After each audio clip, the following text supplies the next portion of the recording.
Nous sommes avec Marc Parmentier, chef de cabinet de Yves Lardinois, député permanent. Alors il faut savoir que la province de Hainaut s'occupe de manière très active de la personne handicapée. On pense par exemple ensemble avec les personnes extraordinaires, mais d'autres activités aussi. Alors une nouvelle initiative dans ce domaine, c'est notamment aider les agents communaux, les conseillers provinciaux, ou les agents provinciaux plutôt, à accueillir les personnes handicapées. C'est une belle démarche. Ça consiste en quoi en fait ?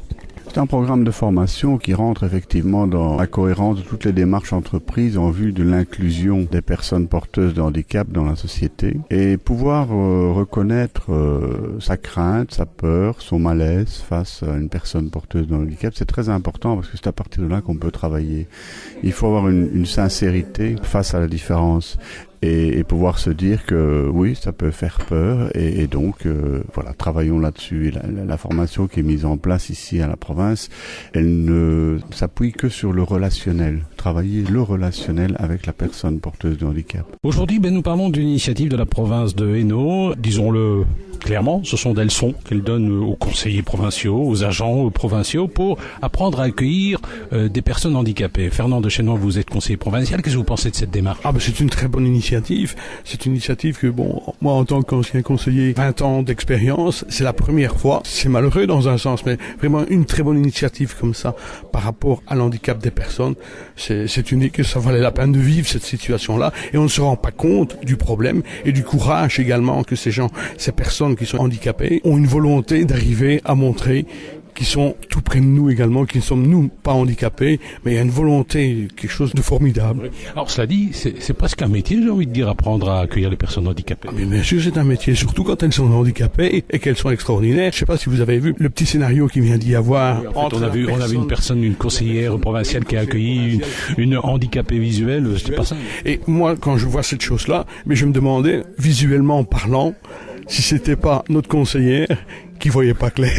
C'est rigolo, c'est vrai, c'est bien. Mais elle était, la personne non-voyante était vraiment à l'aise. C'est extraordinaire. Nous sommes avec Cathy Scarna, qui est handicapée visuelle. Alors, Cathy, vous avez participé à cette petite formation qui consiste à apprendre aux conseillers provinciaux, aux agents provinciaux à accueillir des personnes handicapées. Est-ce qu'à votre avis, ça manquait ce genre de formation, Cathy ? Ça manquait jusque-là, c'est pour ça qu'on est là. Et ça commence à se développer, c'est une très bonne chose.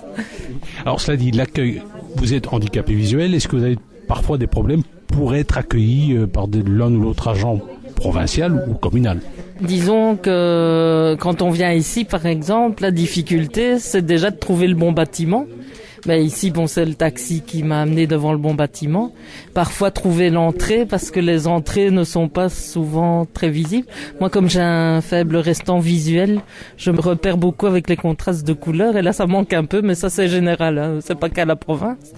Et quand on arrive dans le bâtiment principal, il y a un accueil et tout de suite, la dame dit bonjour.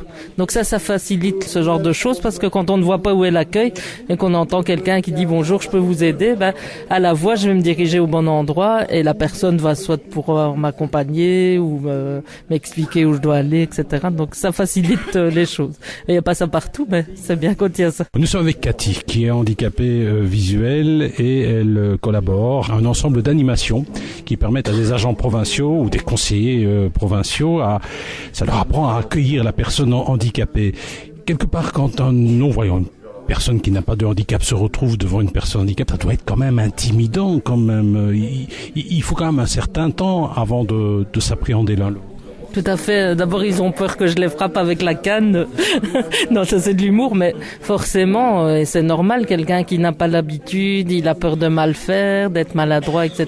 C'est aussi à nous, à mettre les gens à l'aise, à leur ramener la bonne information pour nous aider. Ça se fait ensemble. C'est-à-dire que quand vous arrivez à un entretien, ici vous avez fait un exercice, vous avez été vache. Moi ? C'est de la faute de Serge, c'est lui qui me l'a demandé. Généralement, vous apportez aussi des renseignements. Et vous devez finalement, qui est le plus à l'aise ? Est-ce que c'est la personne handicapée ou la personne non handicapée ? Je dirais que ça dépend, au niveau de la personne handicapée, ça dépend d'où elle en est par rapport à l'acceptation de son handicap. Bon, moi, je suis assez à l'aise, vous voyez, j'en rigole et tout. Donc, en général, je mets les gens à l'aise. Et puis, pour la personne non handicapée, ça dépend de son expérience, si elle a eu de l'expérience ou pas. Donc, il n'y a pas de généralité, ça dépend. Nous sommes maintenant avec Julie Cru, qui est conseillère provinciale. Elle nous vient de Courcelles. Alors, Julie, on en parle depuis tout à l'heure. La province propose une formation pour les conseillers provinciaux, les agents provinciaux, une formation qui leur permet de mieux accueillir, de mieux converser, je dirais, avec les personnes handicapées. Vous avez participé à un petit jeu, ça impressionne, non? Oui, quand même, parce que évidemment le but de la formation c'est de savoir comment se comporter, et ici le jeu c'est justement de voir à la base comment on se comporte pour adapter la façon de faire après pour la moduler. Et donc au départ on se pose un tas de questions: est-ce que je fais bien comme ça, est-ce que je fais mal comme ça, des questions qu'on ne se poserait pas spécialement dans la vie de tous les jours, où on serait parfois plus naturel avec les personnes. Est-ce que vous avez participé à ce petit exercice? Vous étiez à l'aise ou pas? Relativement, mais il y a quand même quelques difficultés qui apparaissent en cours de route auxquelles on ne s'attend pas spécialement, et on se dit... Lesquelles par exemple? Bêtement, tenir la personne par le bras et l'aider à se déplacer dans le couloir alors qu'elle est malvoyante, donc elle ne sait pas qu'il y a une porte qui arrive, et lui dire il va y avoir une porte, et puis on ne sait pas passer à deux, donc est-ce qu'il faut se mettre devant, est-ce qu'il faut se mettre derrière, des choses toutes bêtes auxquelles on ne pense absolument pas quand on est en face de quelqu'un qui n'a pas ce genre de handicap. Donc finalement une formation bien utile. Ah oui, tout à fait.